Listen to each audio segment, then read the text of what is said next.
Before we get into the video, could everyone please subscribe to my Endless Diary Tales channel? Thank you so much. Other girlfriends are either chasing after the male lead, building their careers, or plotting revenge. But I'm not like them. I'm dealing with a labor arbitration case. I'm the domineering CEO's secretary, the emotional catalyst in his story, the background decoration at company events, and the convenient tool who's always on call. From college to the corporate world, I've been secretly in love with my boss, Brandon Lewis, for 10 long fruitless years. Yesterday, Brandon told me that Emily White would be taking over my current position and starting tomorrow, I should report to the marketing department. But the next day I clocked in as usual, sat down at my desk, right outside his office, and pressed the power button on my computer. Emily stood beside me holding a cardboard box in her arms, looking uneasy. She hesitated for a moment before saying that this was supposed to be her desk. I looked up at her and said calmly, according to labor law, if a company's reassignment of an employee's position is unreasonable, and the employee and employer fail to reach an agreement, the employee has the right to refuse such reassignment. For a moment, she looked completely flustered, as if she were standing in a courtroom realizing she was the defendant. Then, embarrassed, she set her box down by the wall and went out to call Brandon. 5 minutes later, Brandon's name appeared on my phone screen. I answered the call, keeping my voice steady. "I expect your resignation letter in my inbox within 30 minutes, he said. "I won't resign on my own," I replied evenly. "If you intend to fire me, then until I receive an official written notice and a formal termination agreement, I'll continue to serve as your secretary." There was a short silence before he said, "As you wish, you're fired." I pressed the record button on my phone and asked calmly, "What's the standard for calculating my severance pay? When exactly does my employment contract end, and to whom should I hand over my work?" Brandon said HR would handle the details, that he'd arrive at the office in half an hour, and that he didn't want to see me when he got there. "All right," I said. "As long as the termination process is smooth and follows legal procedures, I'll disappear soon enough." After hanging up, I let out a long sigh. In the past 5 years, I'd gone from an intern to a full-time employee, working tirelessly just to stand beside Brandon Lewis. Yet, in the end, I lost my job because of his love life. A Fortune 500 company indeed. Their efficiency is unmatched. Within half an hour, HR had already taken back my ID badge and completed all the termination paperwork. Carrying the box filled with my personal belongings, I walked out of the building of Lewis Corporation. I turned back to look at the tall glass tower reflecting the sunlight. It was so bright it almost hurt my eyes. Female, single, never married, no kids, 30 years old and unemployed. Just these 3 labels are enough to crush a small-town girl like me trying to survive in a big city like New York. For the sake of filling a so-called sweet romance plot, my life turned into background filler. I became the sacrificial lamb for the female lead's jealousy. The man I'd secretly loved for years told me never to appear in front of her again. Feeling miserable, I thought about going to a bar to drown my sorrows. Maybe after a drunken one-night stand, I'd end up becoming the main character in another story. That's what I told myself. But then I remembered the HPV vaccine appointment I just booked. So instead I spent $40 on cheap beer, sitting alone on the curb outside a convenience store, drinking by the roadside. I used to think I didn't like alcohol, but after entering the workforce with all the business dinners and social events, I realized I actually enjoyed drinking and I could hold my liquor pretty well. Still, unless it was absolutely necessary, I chose not to drink because every time I did, I couldn't help but think of my alcoholic father. Fate between people really is a strange thing, especially for 2 unlucky people. They always seem to run into each other. While I was sitting there drinking in silence, a black sports car stopped right in front of me. The window rolled down, revealing a man with charming, playful eyes. He tilted his chin up slightly and greeted me. "Isn't this Emma, the famous secretary?" I put the beer bottle down and said flatly, "Is your company hiring? Can you get me a referral?" The car engine turned off and he stepped out, walking toward me with that lazy smile of his. "I thought you finally got the courage to confess your love, got rejected and came here heartbroken. Turns out you just lost your job." I couldn't be bothered to reply. Instead, I pointed toward the sign a few feet away that said, "Illegal parking, $200 fine." This guy, the rich second-generation heir named Ethan Reed, was the male side character in the story. He grew up with the female lead as childhood sweethearts, but still lost to the male lead who came out of nowhere. But honestly, between the two of us, I think I've had it worse. At least he still has someone to pity him. As for me, I can only pity myself. He didn't seem to mind. He plopped down beside me on the curb, grabbed the bottle from my hand, and was just about to take a swig when I snatched it back. "Don't drink and drive, and if you're drinking, don't drive," he sighed. "Fine, I'll call a driver." "Okay."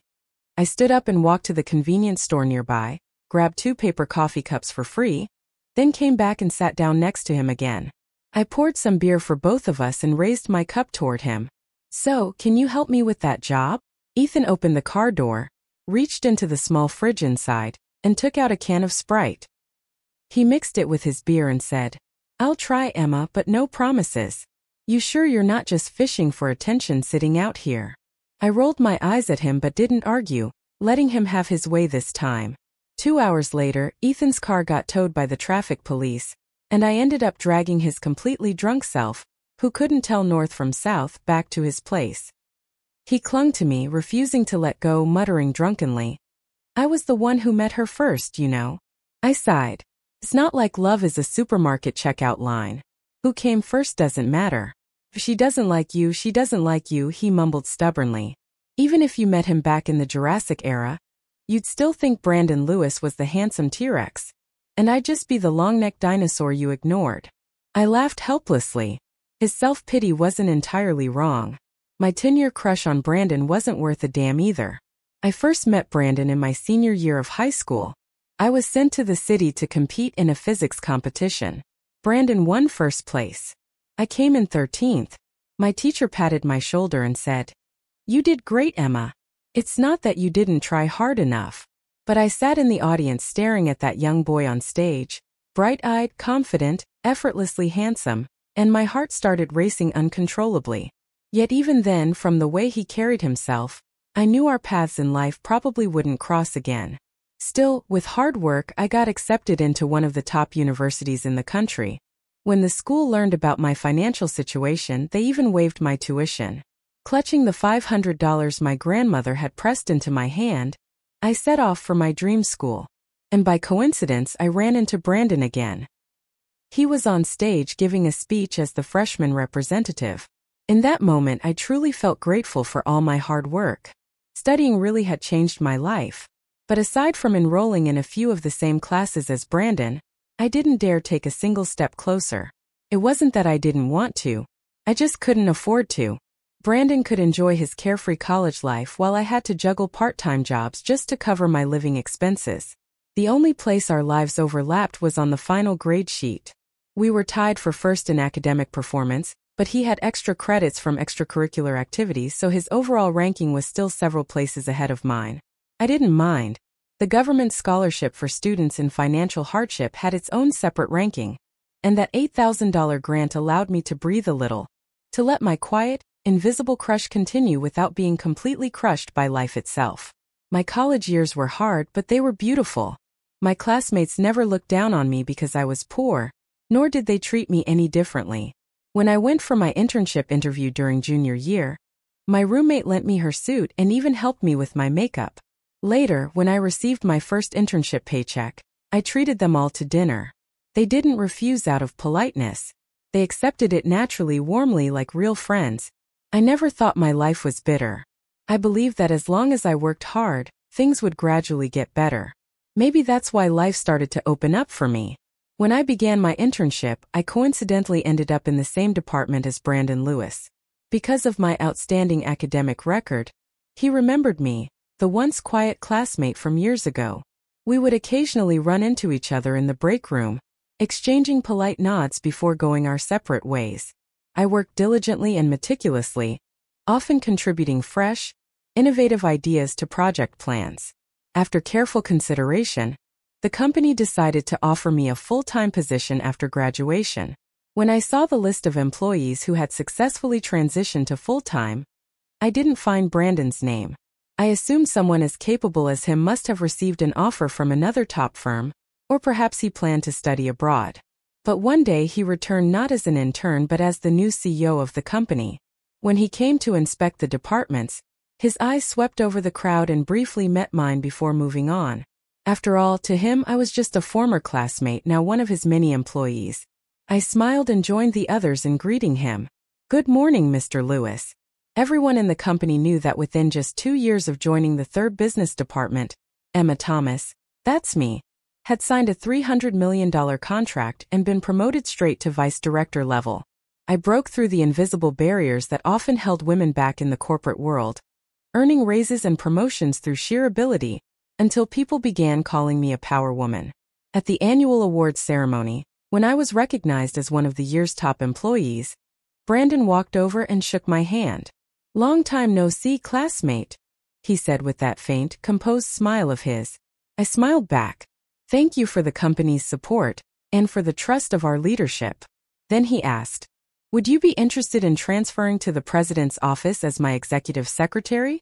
I laughed lightly. "Does that count as another promotion?" Brandon nodded. "Yes, it does." For me, hiding the fact that I liked my boss was almost effortless. After all, if I ever let it slip, I wouldn't just face heartbreak. I'd probably lose my job too. Aside from my feelings for Brandon, the company offered excellent benefits and strong growth prospects. In short, I didn't want to lose what I had built. But Brandon wasn't the easiest person to work under. I once tried to hint politely that he already had a personal assistant and that maybe I shouldn't always be the one running out for coffee or handling his errands. Still, he continued to assign every little thing to me. Eventually, I found a balance. Brandon's executive secretary was me, and my own assistant was his personal aide. Unless something urgent came up, I'd delegate the smaller tasks to her. Even though Brandon and I spent more than 10 hours a day together, sometimes even working through weekends and holidays, our relationship remained strictly professional. If people said that my lack of a boyfriend was because I was too busy working overtime and secretly in love with my boss, then Brandon's case was even stranger. He was the perfect man, handsome, accomplished, charming, yet he had been single since college. Sometimes I wondered if maybe Brandon liked men, but he was my boss, so I never dared to ask. That was until our alma mater invited him back as an alumni representative to speak at the anniversary ceremony. There he met Emily White, the girl who had somehow managed to get lost on campus even after 2 years of college. And at that moment, I suddenly realized something. I was a character inside a novel. I knew the plot of the story, and if I wanted to, I could have easily become an obstacle in their love story, thrown a few wrenches into their relationship, made things difficult. But I didn't want to do that. Aside from being hopeless with directions, Emily White and Brandon Lewis were actually a perfect match. Their personalities complemented each other. Smart man, beautiful woman, both from the same social class. You heard that right. They were well matched in every way. This wasn't one of those CEO falls in love with Cinderella stories. Emily was a textbook example of a wealthy, beautiful, and successful woman. The novel's main theme was pure romantic sweetness, and there were only 3 supporting characters like me. The tools used to make the story move forward. The first was the heroine's childhood friend. The second was a spoiled rich girl who called herself the CEO's fiancée. And the third was me. Maybe I'd been a corporate worker for too long, too conditioned by results-oriented company culture to interfere in someone else's love story for no good reason. I didn't want to ruin anyone's relationship or play the thankless role of the villain. My one-sided crush on Brandon was my own business. What did it have to do with the fact that he and Emily met, got to know each other, and fell in love naturally? It wasn't like Emily had come between us. There had never been an us. The truth was simply that I'd always been too timid and insecure, and Brandon had never been interested in someone like me. No matter what happened, the ending would always be the same. I just wanted to end my feelings for him with a little dignity. What surprised me most was that Ethan Reed somehow also knew about the same story I did. On the day of the university's anniversary celebration, both of us realized we were living inside the same novel.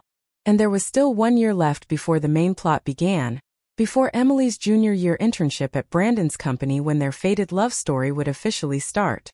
But unlike me, who chose to quietly observe from the sidelines, Ethan chose rebellion. "My fate is mine to decide, not destiny's," he said over and over. He tried to interfere between Brandon and Emily. Yet every time the plot found a way to correct itself. Just as I knew he was trying to change the story, he also noticed that I, supposedly the vicious supporting character, was being far too passive. Maybe it was because he was still young and impulsive. But one evening he actually waited for me outside the office after work. Finally, he said, leaning against his car, "I caught you getting off on time. You've worked 9 straight days of overtime." I shrugged. When you make only 10 grand a month working 12-hour days, they call it dedication. But when you're making 100 grand doing the same thing, suddenly it's passion. He laughed softly. "So, are you interested in changing the story with me?" I smiled faintly. "You've been working so hard to fight fate, and I've been coasting through it. Yet the plot hasn't shifted even an inch." Ethan froze, looking like a lost puppy abandoned on the side of the road. I sighed. "Come on, let me buy you a milk tea." As we sat in a quiet corner, he told me a lot about Emily. According to him, she wasn't the airhead, naive girl the book made her out to be. The only thing the novel got right was her terrible sense of direction. I nodded. Of course, I don't believe everything written in that book. The book's version of Brandon is the stereotypical overbearing CEO, cold, domineering, emotionally stunted. But the real Brandon values his business partnerships, listens patiently to others, and respects constructive opinions. He's a capable and rational leader.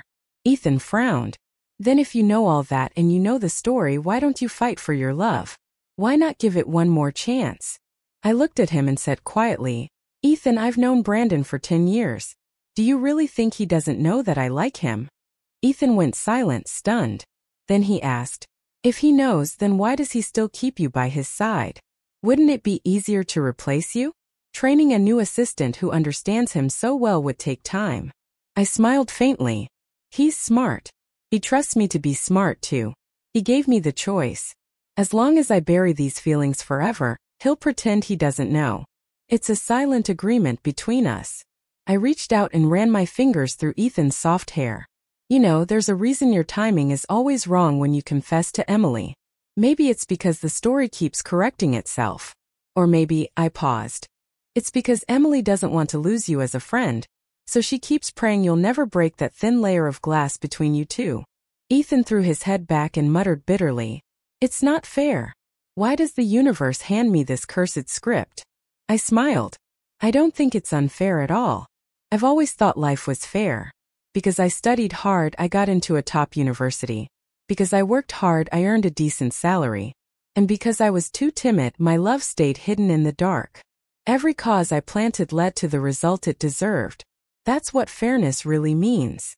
After the anniversary, since Ethan Reed and I shared a secret, he started coming around often, showing up in his sports cars, each one a different color, parked right in front of my office building. His presence was impossible to ignore. And soon rumors spread throughout the company. People whispered that the secretary was keeping a young lover. Please, my salary for 3 years combined wouldn't even buy half of one of his cars. How could I possibly keep someone like him? And besides, Ethan wasn't some little wolf dog. He was more like a clueless golden retriever. "Emma, please," he begged once, clinging to my arm. "Help me review for this test. Just give me some key points to focus on." By now, Ethan not only came to vent about his messy love life and complain about how ridiculous the novel's plot was, but he even ran to me for academic help. I teased him sarcastically. "Funny, the book says the second male lead never studies but still gets perfect grades." He tightened his grip on my arm. "That's all an act. I actually stay overnight at internet cafes watching online lectures. When I'm on my phone in class, I'm memorizing vocabulary. And those times I said I was out racing cars, I was getting one-on-one tutoring." I sighed, half amused. "All right, I'll walk you home. You help me mark key points, and I'll help you pass your exam." Of course, I already knew. There are no flowers that bloom without being watered, and no success that comes without effort. When Ethan visited my apartment for the first time, he looked genuinely surprised. In his mind, even though I wasn't rich, someone earning over $100,000 a year shouldn't be living in such a small place. But that just showed how little he understood money. Renting a $700 apartment already costs as much as some people's monthly salary, I explained. "So what do you do with the rest of your money?" "Save it," he asked curiously. Ethan was fascinated by how ordinary people manage their finances. I told him, I have a younger brother and sister about your age. I cover their tuition and living expenses. Every month, I also send $700 to my family and pay for my grandmother's health insurance. I pulled out my laptop, opened a spreadsheet, and showed him my budget records. He studied it carefully, then said surprised, "Oh, so you do buy clothes and makeup?" I smiled. I only have one handbag. My makeup is simple, just one of everything. I buy 3 new outfits per season. No more. Ethan blinked, suddenly realizing, wait, I thought that was your natural lip color. You only own one lipstick. I laughed and nodded. Yep, just one. A lot of kids who grow up poor go on wild spending sprees once they start earning their own money, trying to make up for the things they missed out on. But when I finally started earning enough, I didn't feel that need anymore. Even if I could live my life over again, I'd still choose to be that shy, plain-looking girl who couldn't lift her head in front of her crush. Because it was that version of me, awkward, insecure, and determined, that gave me the strength to study hard and carve out the woman I've become today. After the story began and I was fired from the company, I met Emily White again at a business reception. She was petite, surrounded by several tall foreign clients. For a moment I thought she might be in trouble. So I approached to help. But Emily stood there, speaking fluent American English, confidently presenting the company's project, and discussing potential international partnerships. I realized I worried for nothing. Emily had received the best education since childhood, and had been admitted to the nation's top-ranked finance program. There was no way she was just an empty-headed beauty. Noticing my gaze, she came over and greeted me with a polite smile. "Miss Thomas, it's been a while." I returned the smile. "How's work? Are you settling in?" The mention of work made her expression falter. She sighed and complained softly, "I don't know how you managed to work under Mr. Lewis for so long. The workload is insane. I wanted to call the Labor Inspection Bureau to file a complaint." "You've really worked hard," I told her instead. But in my heart, I thought if I hadn't been the most relentless person in that office, she wouldn't have gotten that position in the first place. Emily White told me that firing me wasn't her idea. She said she just wanted to learn more by working closely with Brandon Lewis, but he had suddenly decided to let me go, which made her feel guilty, like she was the reason it happened. I had vented privately before, calling Brandon a love-struck CEO when drinking, but over time I came to understand the truth. I told Emily that at that time, there really wasn't another position at my level that suited me. Mr. Lewis wanted to train you quickly, and from a long-term career perspective, you were the better fit. You don't owe me anything. In the workplace, ability decides everything. In reality, Brandon had simply chosen to cut ties with me completely, a clean break. It was his way of giving my unspoken feelings the most dignified ending possible, because the woman standing in front of me now was the one he truly loved. But when I told Emily she was more suited for the position, I wasn't just being polite. I really meant it. I remembered my first experience receiving a foreign client after graduation. My clumsy pronunciation made the client frown in confusion. Eventually, the project manager removed me from that assignment and replaced me with someone else. That night, I gritted my teeth, maxed out my credit card, and signed up for an adult English speaking course to learn the communication skills my years of exam-focused education had failed to teach me. After that, there were always new things to learn. So I saved every penny I could, cutting back on meals just to pay for more classes. Standing where I was, close enough to work beside Brandon Lewis, was the result of years of relentless effort. Emily handed me a glass of champagne. "Miss Thomas," she said softly, "do you remember attending the university's 100th anniversary celebration with Mr. Lewis?" Of course I remembered. That was the day the two leads of the novel, Brandon and Emily, first met. But Emily didn't mention that. Instead, she said, "Mr. Lewis gave a speech as an alumni representative that year. And afterward he passed the microphone to you." At that moment, when Brandon gave his speech, he said, "Many people believe that my success story isn't something most ordinary people can relate to. But I think one of my best employees, Emma Thomas, has a journey that's worth learning from." At the time I was half distracted, standing quietly to the side. When he suddenly called my name, I had no choice but to go up on stage completely unprepared. "Hello everyone," I began nervously. I'm Mr. Lewis's executive assistant. He asked me to share some of my experiences, but honestly, I'm not sure what to say. The only reason I got to where I am is because I worked harder than anyone else. So I spoke from the heart. I don't have any special talents, and I'm not particularly beautiful. The only thing I've ever been good at is studying as hard as I can. There are countless alumni far more impressive than me here today. My college life revolved around just two things: studying for scholarships and working part-time to pay for my living expenses. Everything was tied to money. I rambled on, talking about my unexciting student life. How I loved watching the drama club's free performances. How one year I couldn't get a train ticket home for the holidays and ended up spending New Year's at my professor's house. How I wore makeup for the first time to attend a job interview, and so many other little moments. As a girl from the countryside, I had braced myself for the city's indifference and ridicule. But instead I was met with kindness and warmth. My college years weren't just 4 years of study.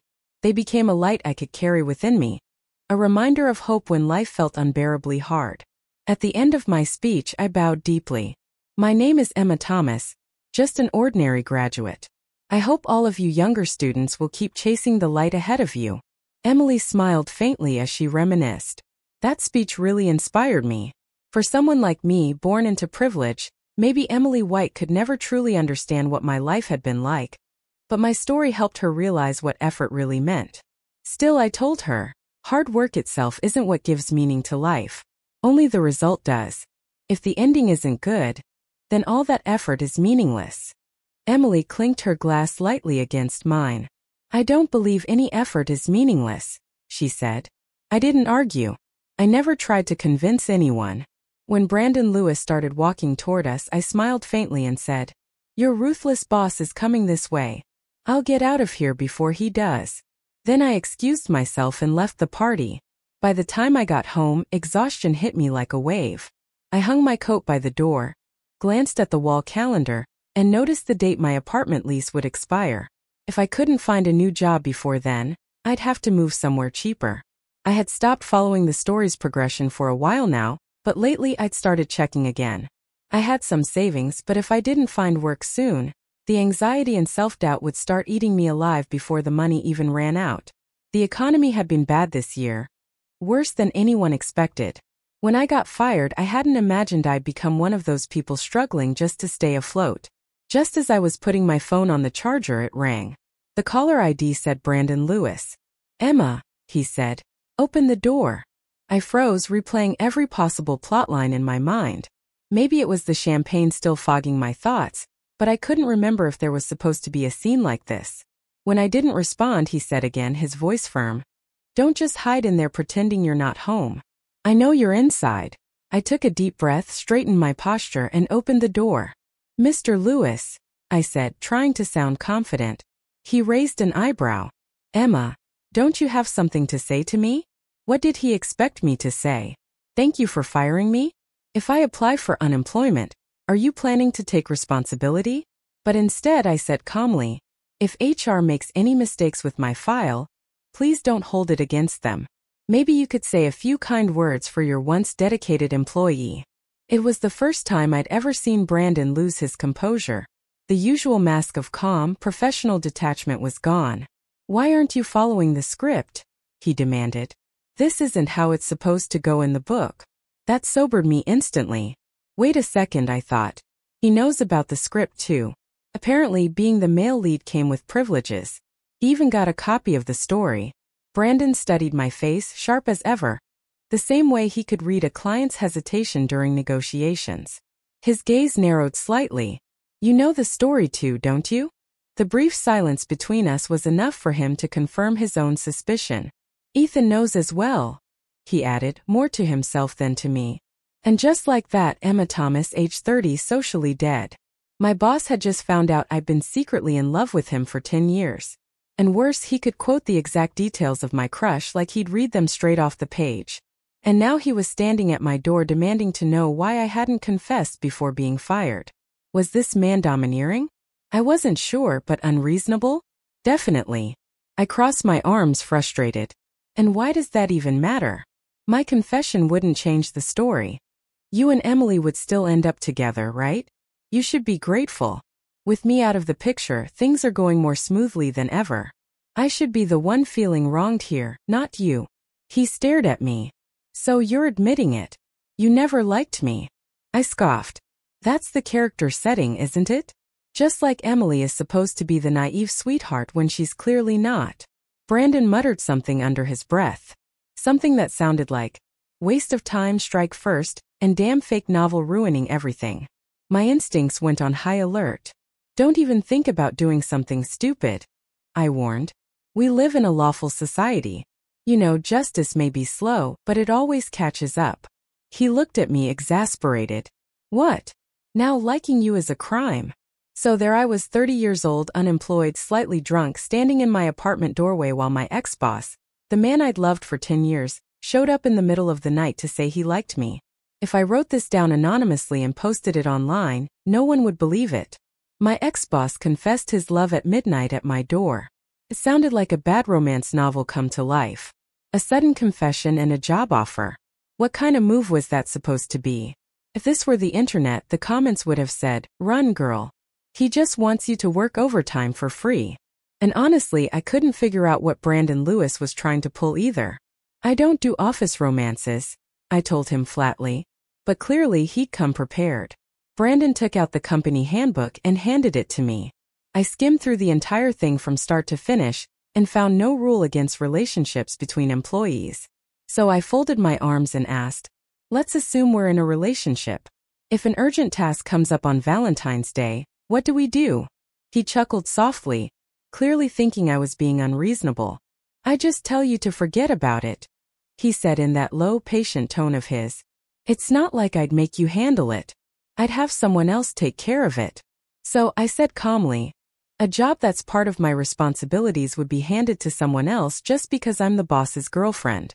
That person would have to work extra hours, miss their Valentine's Day plans, and get nothing out of it. Not even credit toward a promotion. Brandon frowned, about to interrupt, but I didn't give him the chance. And I'd also like to know your marital status, I continued. Do you plan to settle down within the next 3 years? How do you intend to balance your work and family life? He blinked, momentarily thrown off. That's a question I get asked at every interview, I said. I thought my skills were enough to let me compete fairly with male candidates, but someone always has to remind me that I'm a woman. Emma, you're overthinking this, Brandon said, rubbing his temples. I'm not attacking you, I replied quietly. I've just been through enough to know how hard it is for women to move up. I'm afraid that my so-called special treatment would hurt other women trying to rise on their own. Becoming a housewife can be a woman's dream, sure, but it shouldn't be her only destiny. Brandon's expression softened. All right, he said after a pause. I get it.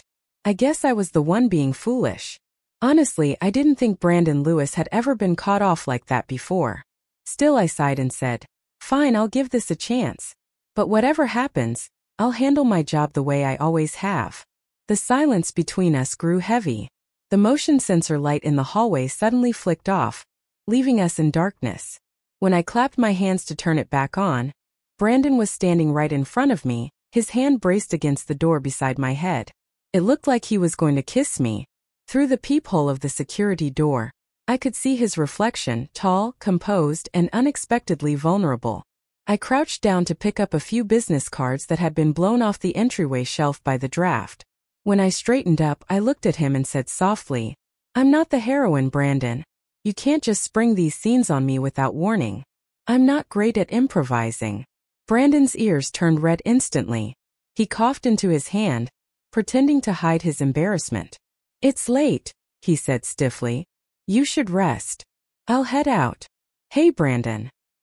He turned back just as I rose on my toes, placed my hands gently on his shoulders, and brushed a quick, trembling kiss against his lips. All my life I'd fought to reach for the things I wanted except love.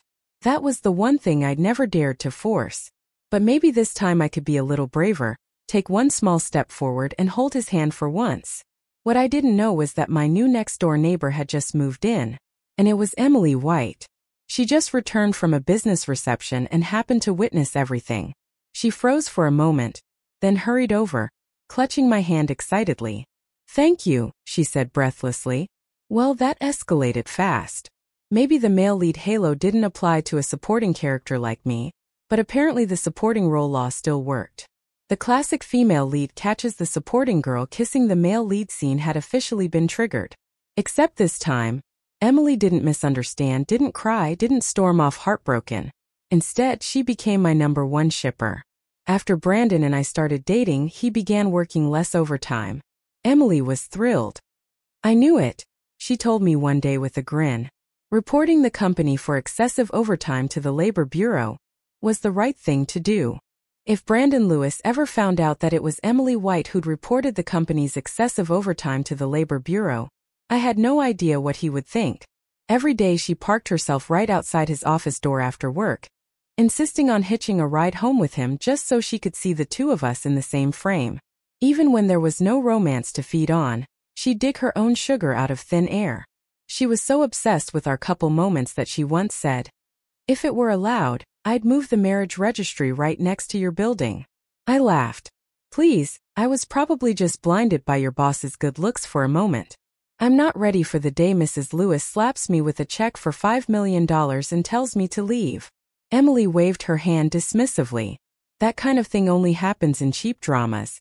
Our ship is way too strong for that. And she wasn't kidding. Emily had become the ultimate fan of our CP, short for couple pairing. She even managed a fan community dedicated to us with 3 main writers, 5 illustrators, and 8 group admins who pumped out daily fan content for all the members. There are 20 groups now, she told me proudly one day. I'm the admin of group 3. Oh, and there are those kinds of groups too, she added, whispering near my ear, eyes sparkling mischievously. I groaned. Please stop. I'll never be able to look at Brandon's office windows the same way again. Because yes, his office really did have those huge floor-to-ceiling windows. For the longest time I believed the events in the novel held no reference to real life, but now I wasn't so sure. For instance, the book claimed that Brandon became a hopeless romantic after falling in love. And lately, he was proving that might actually be true. Once he set up candles under my apartment building, only to be chased off by property management for open flame violations.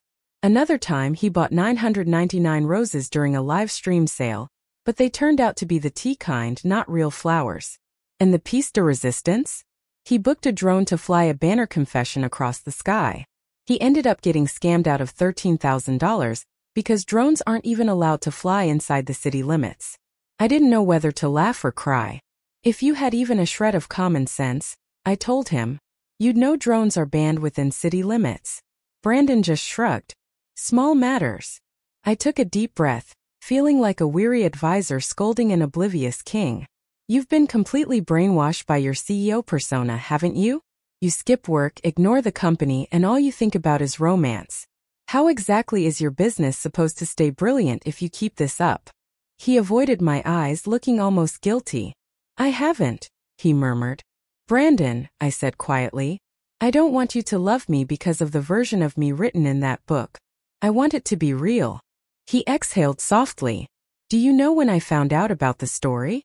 I thought for a moment. At the university's centennial anniversary? He nodded slightly, then asked, do you know when I started liking you? Was it after I read that you'd been secretly in love with me? I froze. Wasn't it? He shook his head. It was during our senior year in high school at the city physics competition. That spring wasn't just the start of a small-town girl's unrequited love story. It was also the moment a boy standing on stage fell for the girl looking up at him with bright shining eyes. His words left me speechless. A few days later, I went to interview at another company. Normally, I was confident about exams and interviews. I'd been in the workforce for years, after all. But that day was different. Something felt off the moment I walked in. During my self-introduction, one of the interviewers interrupted me abruptly. Then they started mocking me repeatedly without restraint. Finally, I couldn't take it anymore and stood up to end the interview myself. As I was leaving, a woman waiting by the door sneered, "You're Emma Thomas, right? Brandon Lewis's former assistant." I stopped politely. "Yes, and you are?" She gave me a dismissive look. "This position's already been filled. You're just here for show.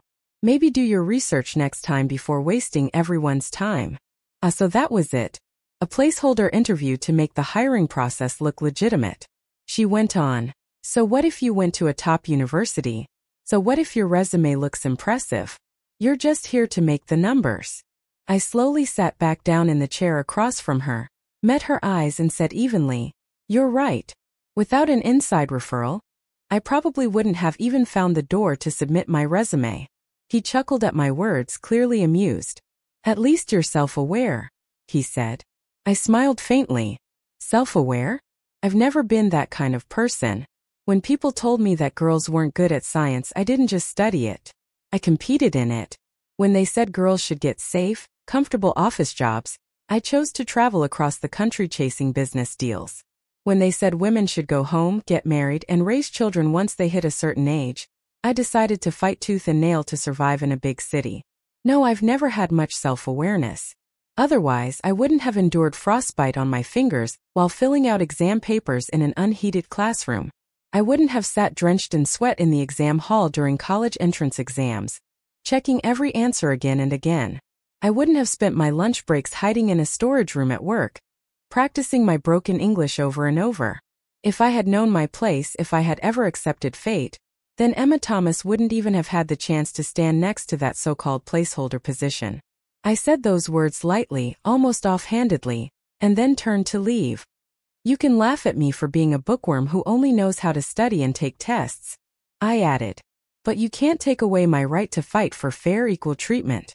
The kind I've bled to earn." It sounded cool and defiant when I said it, but deep down I already knew who she was. This arrogant woman I just offended. She was Yao Qing Yunyun, another supporting character in the novel. In the book, she was the daughter of one of the city's most powerful businessmen, the only man considered Brandon Lewis's equal. And now I probably just made my future job search a lot harder. I stayed at home alone for 3 days. That made it exactly 100 days since I'd lost my job. I stopped answering calls altogether. For everyone who texted, my phone sent out an automatic reply. "I'm fine." I stared at my inbox, rejection email after rejection email, until my head sank into my knees. I knew that if I went to Brandon and told him about this, he could fix it all with a single phone call. But I didn't want his help. I logged into my online banking account. The balance read $473,000. I messaged my landlord, "I won't be renewing the lease when the contract ends." Then I took a shower, put on clean clothes, and grabbed my bag. When I opened the door, I nearly tripped. Brandon Lewis was sitting right there on the floor by my door, leaning against the wall, looking pitiful. "Are you driving?" I asked dryly. He nodded weakly. "Yeah, good," I said, grabbing my bag. "Come on, you're giving me a ride." He stood brushing off his sleeves. "Where to?" I smiled. "To build my own future." 1 month later, a company called Morning Tech Information and Technology Development Company, Looted, was officially registered. If the world had pushed me into a corner, then fine, I'd carve my own way out. Maybe Brandon had secretly helped me line up a few early clients, but the truth was the business grew solidly on its own. Within just 1 year, I led a 10-person startup into a thriving corporation of over 10,000 employees. And without exception, from top executives to security guards and drivers, every employee I hired was a woman. But that didn't mean I lowered the bar. I provided opportunity, not favoritism. Each year, the company also made directed donations to charities supporting women's causes. I couldn't change the circumstances of every girl born without privilege, but I could at least give them the possibility to rise. Whether they succeeded or failed, that was up to them. I was a businesswoman, not a saint. The story continued to move forward, as stories always do. Yao Yun's father, the man powerful enough to stand on equal footing with Brandon, didn't indulge his daughter's petty rivalry with me. Instead, he simply cut off her credit cards. At an industry forum a few months later, Yao approached me again, smiling politely as she extended her hand. "Women can be just as strong as men," she said with a calm, measured tone. I shook her hand and smiled back. "I never doubted that." "Impressive," Mrs. Lewis said with a smile. I returned it politely. "I still have a lot to learn. In business, everyone's driven by interests. There are no conflicts that can't be resolved, only deals waiting to be made." As for Brandon and me, 2 adults in our 30s who had never been in love before, Our relationship had been surprisingly smooth. Eventually, we even met each other's parents. I wasn't beautiful and I didn't come from a wealthy family. Sitting nervously across from Brandon's parents, I half expected their disapproval. Maybe they'd think I wasn't good enough for their son. But Mrs. Lewis beamed at me. Good enough? You two are perfect for each other, she said. Just as Emily White had once told me, Mrs. Lewis seemed ready to push our heads together until we said our vows. Later, when she'd regained her composure, she took my hand gently and said, families like ours only expect one kind of daughter-in-law. Not the cunning type who schemes for advantage, but someone intelligent enough to know when to hold on and when to let go. A woman who can support her husband emotionally and stand beside him as an equal. But honestly, I think it's Brandon who's lucky to have found you. You're extraordinary. Mrs. Lewis had no shortage of praise for me. At this point, the novel storyline was completely useless. The male lead and the female supporting character were about to get married, while the female lead was still online every day writing fanfiction about us. Meanwhile, Brandon had turned into a total drama queen. You don't love me anymore, he said one night, sulking. You must have fallen for someone else. Brandon, that's ridiculous, I sighed. You're being unreasonable again. The book had never mentioned anything like this. A 6-foot-tall, stone-faced Theo throwing a tantrum in bed because he didn't get his goodnight kiss. I had just landed after a long flight, my jet lag pounding behind my temples. I'm exhausted. Can I please sleep? No. If you're going to ignore me, get out, he grumbled. I groaned. Are you seriously yelling at me right now? He turned away with a huff. Figures. People only value what they can't have. You're completely different now. He tossed and turned so much that I couldn't rest either. Finally, I sat up and waved him over. Remember that birthday gift you gave me? The anything you say goes coupon? I'm cashing it in. My command is lie down, be quiet and go to sleep. Brandon pouted but obeyed. He straightened the sheets, lay down and turned his back to me. A few minutes later, I felt him roll over, tugging lightly on the hem of my nightdress. Honestly, I must have been blind back then. How did I fall for such a clingy man? Still, I turned over, pulled him into my arms and murmured, Sleep, Brandon. Tomorrow morning, I'll make you chive pockets. He mumbled something into my shoulder. What? Never seen a CEO eat dumplings with vinegar instead of drinking coffee. I teased. Even kings have to take the subway when there's rush hour traffic. Just as I was thinking how ordinary life had become, Ethan Reed called me, his voice practically buzzing with excitement. Emma, Emily and I are officially dating. For a second, I wondered if my broken storyline had caused the curse on him, the one that kept him from confessing, to finally lift. But later, when I met Emily, she told me the real story. One day, she said, laughing, Ethan and I were walking past one of those carnival ring toss stalls outside campus. He pointed at a big white goose and said, If I can get the ring over that goose's neck, you'll be my girlfriend. The goose, she continued, was clearly trained. Every time the ring flew toward it, it dodged like a pro. Ethan spent $100 and never landed a single one. When he finally gave up, head hanging low, he sighed and muttered that maybe he'd never succeed at confessing. Then I, Emily, grinned mischievously, just stepped over the rope, grabbed one of the rings off the ground, and slipped it over the goose's neck myself. Then I looked at him and said, There, it's done. Let's go. She laughed so hard she nearly cried. He's hopeless, terrible at games, and too stubborn to quit. Emily was the only one among us who didn't have a script. But even without one, she still fell in love with her childhood friend. She once told me, words can express love faster. Sure, but it's a person's actions over time that prove it's real. Then she rolled her eyes. And honestly, I don't even know why Ethan keeps worrying that you'll fall for Brandon again. Come on, Emily White said, rolling her eyes. No employee would actually fall in love with their boss. You'd have to be out of your mind. What you and Brandon have, that whole school-to-office thing, that's different. I laughed. Honestly, I think there's a bit of tragic romance to it, like a love that defies fate itself. Emily snorted. Please don't make it sound so dramatic. In the fanfic, your tag is power couple, not star-crossed lovers. You two never waited around for each other. You both worked your way to the top. Meeting there wasn't destiny. It was the result of two people running toward the same summit. All right, that's enough. I interrupted her with a groan. If you keep reading this stuff aloud, I'm going to get goosebumps. Anyway, if there's one person I truly owe an apology to, it's the author of this damn novel. Miss Author, I'll spend my next life working off my debt to you. Now, I said, grabbing my purse, I have to go home and calm down my overly dramatic husband before he starts another bonus chapter titled, Why Don't You Ever Follow the Script? And now it's his turn to tell the story. I'm Brandon Lewis. After starting college, I met again the girl who had appeared countless times in my dreams. That springtime girl with clear, bright eyes. She was in the same major as me.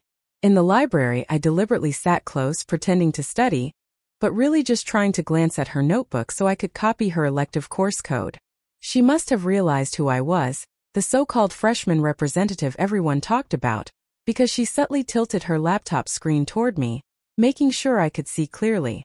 That's how we both ended up enrolling in a random elective. Marine Life and Ocean Conservation, a class I'd only picked because my hand slipped on the mouse. There weren't many students in that course, which gave me the perfect excuse to sit right beside her every week. The professor, clearly thrilled, said it was his first time seeing anyone take such an interest in marine biology. During lectures, I often found myself staring at the images projected on the screen. The elegant dance of jellyfish, the coral reefs, the endless blue. I was lost in thought when she leaned over and asked softly, Have you ever seen these beautiful creatures in real life? Only at an aquarium, she said when I shook my head. With a wistful smile, I admitted, I've never been to one. Then let's go, she suggested instantly. There's a huge aquarium downtown. We can collect reference material for our research paper. I wanted to say yes. God, I wanted to, but instead I replied, Thank you, but I'm working that day. Emma Thomas was impossible to make plans with. From the moment she enrolled, she spent all her time either studying in the library or working part-time jobs. I'd heard from other classmates that she came from a struggling family, and that every bit of tuition money was hard-earned. It wasn't until the second semester of sophomore year, when she finally saved enough to buy a second-hand smartphone, that I managed to add her on WeChat. She still didn't own a laptop. She always used the school's media lab computers. When I sent her a friend request, my message read, Hi, I'm Brandon Lewis. We took that marine life elective together in freshman year. She accepted. The only reply I got was friend request approved, and nothing. No message, no emoji, no small talk. Usually, girls were the ones trying to start conversations with me, but with Emma it was the first time I found myself hesitating, staring at my screen, unsure of what to say. Finally I typed, Hey there. Her reply came minutes later. Sorry, I'm at work. Talk later.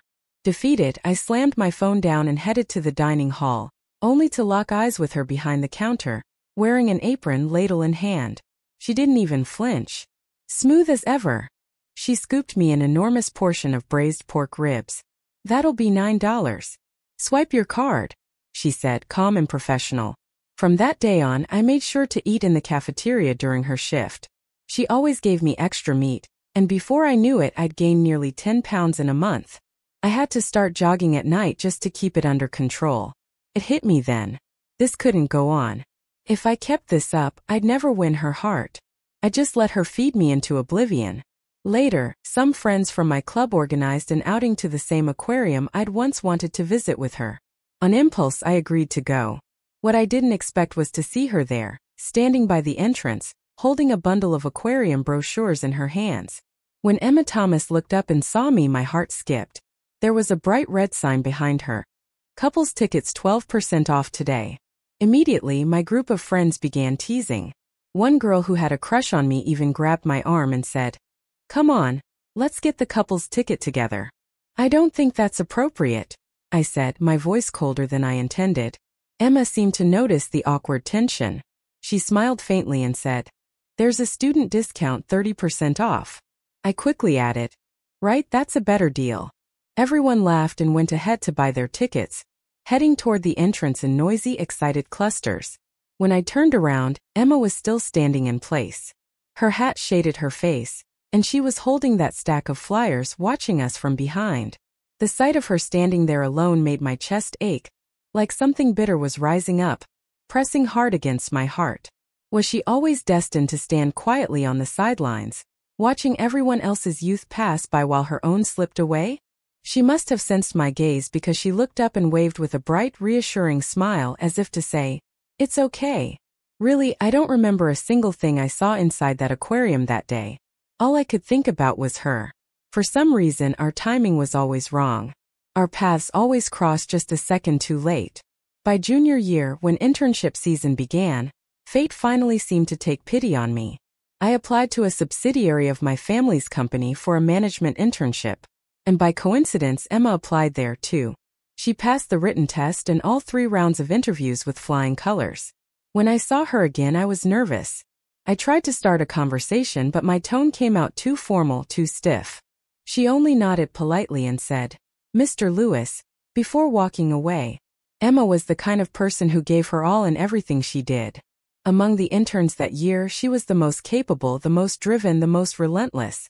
Naturally, she was the first to earn a full-time offer after graduation. As for me, I graduated and took on the position of executive director at the branch office.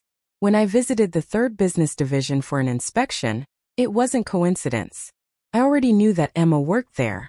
But when she saw me, she just smiled politely like everyone else and said, "Good afternoon, Mr. Lewis." That single sentence shattered something inside me. Maybe we really weren't meant to be. Emma Thomas was a machine of excellence. Tireless, brilliant, unstoppable. She rose quickly through the ranks, promoted faster than anyone else. The hardships she endured would have broken most people. But she just endured and triumphed. When I finally asked if she'd like to become my executive assistant, she reviewed the offer carefully and agreed after confirming the compensation package.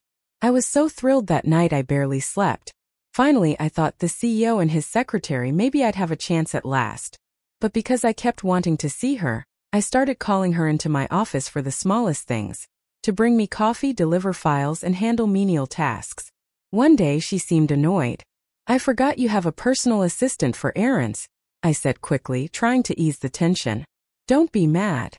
"I'm not mad," she replied calmly. "But I have a lot on my plate. Please don't assign me tasks outside my job description again." Her professionalism stung worse than anger. If I didn't call for her, she wouldn't even look my way. So I thought, fine. If I couldn't get her attention any other way, I'd just make her work late. At least that way we'd be together longer. Surely, after enough time, something would change. Then one day everything changed, but not in the way I expected. I woke up with a memory that didn't belong to me. I suddenly realized that I was the male lead in a romance novel. And the female lead wasn't Emma Thomas. It was a college girl named Emily White. Absolute nonsense. Who I love is my own damn business. I'd already been with Emma for years. How could a story dictate otherwise? But when I tried to recall the plot, something clicked. The novel said that Emma secretly loved me too. That our feelings were mutual. According to the story, if I hired Emily and fired Emma, Emma would finally confess to me. So I did exactly that. No hesitation, no second thought, I fired her. And that cursed book nearly ruined me. Not only did she not confess, but she almost took me to labor arbitration. I didn't even get a hint of affection. Not a word, not a look. If I'd waited any longer, I'd have had to meet her again in court, paying her severance as the judge looked on. So I went to her apartment. She didn't even flinch when she saw me. Calm as ever, she said. "If HR messes up my paperwork, please don't blame them. Maybe say a few kind words for your former employee." That was it. No anger, no sadness, just dignity. I panicked, frustrated, furious. So I confessed, and she just stared at me, expression unreadable, before saying, "I don't do office romances." She spent a long time proving in every way possible that she truly meant it when she said she didn't believe in office romances. At first, I thought my confession had failed. But then out of nowhere everything shifted. Emma Thomas agreed to be with me. For a split second, scenes from the novel flashed through my head. I thought I could be smooth for once, the classic wall slam and kiss moment. Except I misjudged the angle, lost my balance, and ended up slamming my own shoulder into the wall. Honestly, I could have buried myself right there. So much for romantic confidence. I wanted nothing more than to grab my dignity and run. But then Emma leaned in, calm and graceful as ever, and kissed me first. It wasn't passionate or cinematic, just quiet, gentle, real. She stood on tiptoe and closed the small distance between us. And just like that, our first kiss happened, even with Emily White standing off to the side like a giant glowing third wheel. Emma never really understood my idea of romance. Other girls swooned at the simplest gestures. A rose, a late-night drive, a text that said, "I miss you." But Emma, she'd just raise an eyebrow like I'd lost my mind. Still, I noticed something. Whenever she was upset, no matter how subtle, she'd lean into me. And if I was lucky, I'd get a soft, fleeting kiss, like a secret she only shared in moments of quiet. I was supposed to be the cold, domineering CEO. But truthfully, if it meant being close to her, that whole image could burn for all I cared. Later, when Emma started her own company, she got even busier. Days went by without us seeing each other. So, to steal a little more time together, I started adjusting my own schedule, attending events she'd be at, joining conferences she spoke at. Her company grew fast, doubling its business within a year, partly because I dragged my entire team to wherever she went. After my mom found out we were together, she started keeping a relationship diary. Every night, she'd call and demand updates. "What did you two do today?" she'd ask eagerly. "Had another meeting?" I'd answer, "We're always in meetings." But really, who tells their mother that their girlfriend, brilliant as she is, can be adorably clueless sometimes? Once I told Emma, "I'm really tired lately," hoping she'd take the hint and spend a quiet evening with me. Instead, she just pulled me down to sit, guided my head onto her lap and kissed my forehead. "Better?" she asked. And just like that, everything was. Sometime later I proposed. Not in a fancy restaurant or under fireworks, but in an aquarium, the same one we talked about all those years ago. She didn't cry. She didn't squeal or gasp. She simply held out her hand so I could slip the ring onto her finger. Then she smiled faintly and said, "When I was a student, I never had the time or money to visit an aquarium. After I started working, I had money but no time. So this is my first time." I laughed quietly. "So, how does it feel getting proposed to at your first aquarium visit?" She looked at me, her eyes soft, and said, "I thought I'd never come here again. Some wishes from your youth, once missed, just stay missed forever." Then, after a long pause, she added, "When I was younger, going to the aquarium with you was my dream. But marrying you, that's my dream now." I didn't know what to say. So I kissed her deeply, gently, reverently. And I whispered, "I'm greedier than you, Emma. I don't just want to visit aquariums with you or just marry you. I want you for every tomorrow. I want your eyes to always find mine just like the day we first met."